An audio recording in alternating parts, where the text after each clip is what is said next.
Hello friends, welcome back to my channel. কেমন আছেন সবাই? আশা করি ভালো আছেন। আজ আবারও হাজির হয়েছি নতুন একটি ভিডিও নিয়ে। আজ আমি কথা বলবো জলাতঙ্ক বা রেবিস এই রোগ নিয়ে। এটি একটি মারাত্মক ভাইরাসজনিত রোগ যা সাধারণত আক্রান্ত প্রাণীর কামড়, আঁচড় বা লালার মাধ্যমে মানুষের শরীরে প্রবেশ করে। সময় মতো চিকিৎসা না নিলে এই রোগে মৃত্যু ঝুঁকি প্রায় 100%। এখন আমরা জানবো জলাতঙ্ক কিভাবে হয়। জলাতঙ্ক কুকুর, বিড়াল, শিয়াল, বাদুড়, বানরসহ কিছু প্রাণীর লালার মাধ্যমে শরীরে প্রবেশ করে। লক্ষণ কি এই রোগের? এটা হচ্ছে সাধারণত 1 থেকে 3 মাস পরে দেখা যায়।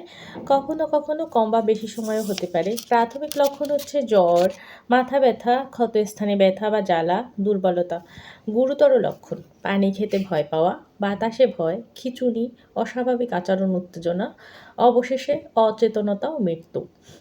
তাহলে এই রোগগুলো আমরা কি করব সেটা জেনে নেই এখন। সেটা হচ্ছে সাথে সাথে ক্ষতস্থান 15 মিনিট সাবান এবং পরিষ্কার পানি দিয়ে ধুয়ে ফেলুন।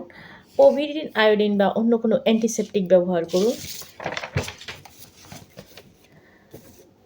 দ্রুত নিকটস্থ হাসপাতালে নিয়ে যান। প্রয়োজনে রেবিস, ইমিউনোগ্লোবিন আর আইজি ভ্যাকসিন নিতে হবে। তবে হ্যাঁ, ঝাড়ফুঁক, কবিরাজ, তাবিজ কিছুই কিন্তু কাজ হবে না। এইসব করা যাবে না।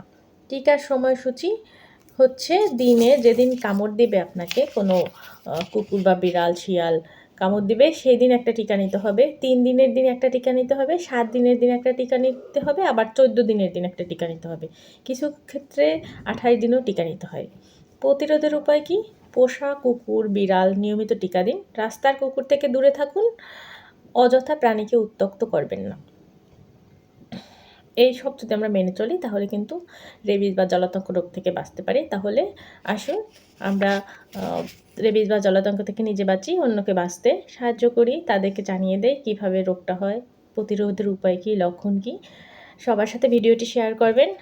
আশা করি নতুন ভিডিও নিয়ে আবার আসবো। সেই পর্যন্ত সবাই ভালো থাকবেন, সুস্থ থাকবেন।